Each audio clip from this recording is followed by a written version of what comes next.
well, on the list I have to help people everyone in Harlow, and so people come and see me with all kinds of problems. I do an MP surgery, just like going to the doctor's surgery, where you meet people, not about flu or cold or whatever, but people come and see me and ask for help on anything. Could be housing, could be about rent.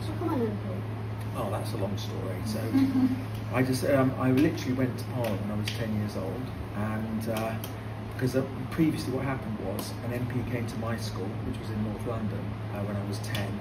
Funny enough, it was an MP from Essex, and he said that the House of Commons had 1,000 rooms, and so I demanded, you probably know this story, have I told you this one? I think so. Yeah, so he said that the House of Commons had 1,000 rooms, and I demanded to go to see every single room. That's how it all started, literally, because I couldn't believe, it sounds crazy, but at the age of 10 you don't believe that anyone can have 1,000 rooms. Yeah. And that's how it all started. So I went and I said, right, I'm going to be an MP. Well, we'll be able to see the House of Commons and stuff. 100, if you'll come down with me, I can't take you to 1,000 rooms, although I demanded to go. But there's another reason, there's another big reason why I wanted to be an MP, which I'll tell you about.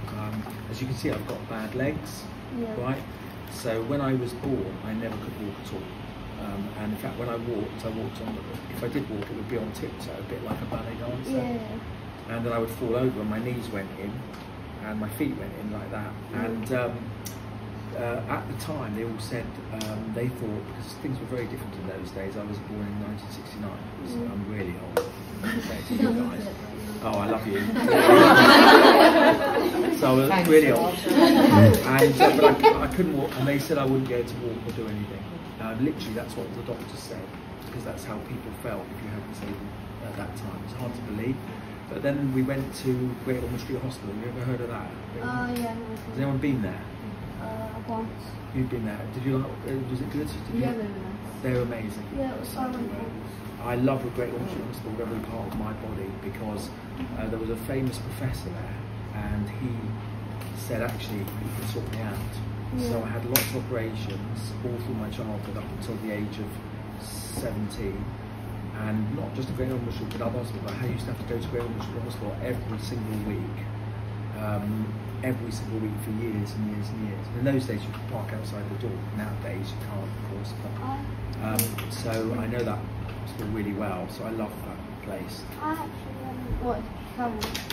Yeah, so the reason, when you become an MP, a bit like everybody here, all the people here, they work in, they want to be in education as a public service. You do things for others, and when you're an MP you have to look after other people.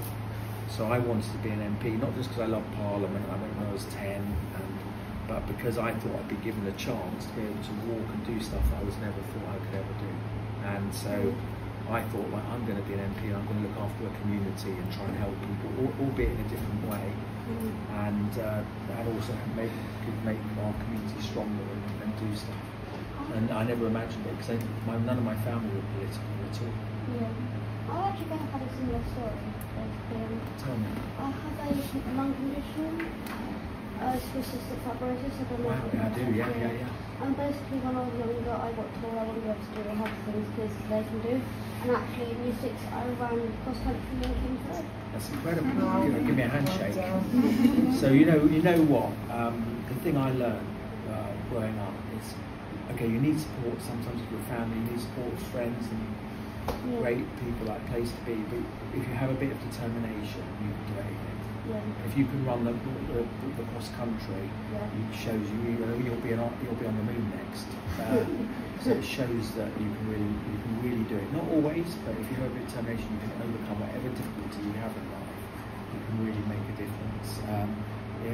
It's hard sometimes. You have to fight, but you do need the support, absolutely, from teachers, from friends, from Place2Be and others.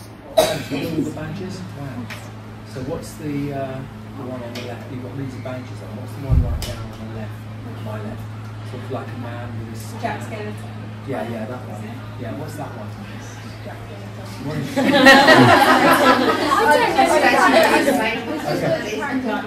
I which film? Oh wow, is it scary film or funny film? Scary funny. Wow. It's very clever. And the butterflies, is that because of Harlow butterflies? Or what are they? Oh wow. Do you know Harlow's like big on butterflies? A lot of pubs are named after butterflies. moth, yeah, you know what it was. It kind of just got chopped to be. No. Because I go to 3D print club. The what club? 3D printing club. 3D printing. Oh wow. So tell me about Place2Be. How did you do Place2Be and stuff? I had a meeting with my PSO. What's a PSO? A hospital support Oh, manager.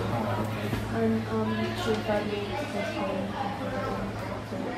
Does it work? How often do you see them? I went once a week. Does it work? Yes. Why? It was nice.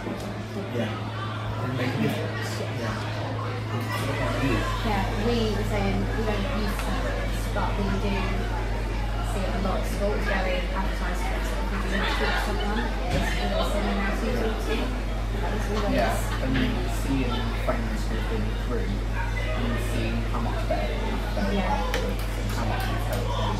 Would you tell your friends how to, let's say if you see a student coming in, do you say, well, why not go and see them? Yeah. It's always, like I said, it's always there. So if you do end up doing it, it's, it's like a comfort to know you can go with someone.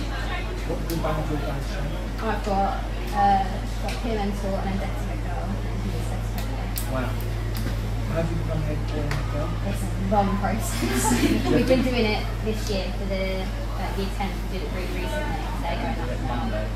Yeah, they have an interview round where they have to put in applications. They have to write why they think they'd be good for the position, and then some get selected to go to an interview round where you're in a group of 4 or 5 people, and you're asked questions about what you do if you were deputy head or head, and then Go through to speeches. so only a few from that get through to Who speeches. makes speeches to you? No one. So you do every single Well, it's year. like being selected for college. You'd be an MP usually. You do every single year group, and then the teachers, and then everyone gets to vote, and then it's whoever gets the most votes for the year gets the second most suggestions. And what did you say in your speeches? Ooh, it's a long time ago. I was talking about. I talked a lot about like school trips and enrichment opportunities. I'm very big on performing arts, so I was talking a lot about like doing that at school. And I talked a lot about all the opportunities that I wanted to bring into school because I'm very much bring happiness in through clubs and new opportunities. So I set up a 3D printing club and helped run the rocket club and things. So it was just voicing other students' opinions on what other clubs would be wanting. Very good. And will you have joined the head boys as well? Well, there was. Head boys and head girls, will you do that? Yeah, well, that's. There are some questions. We've got deputies who do the second. And is it for a year or something? Yeah, it was for year 11. So will you want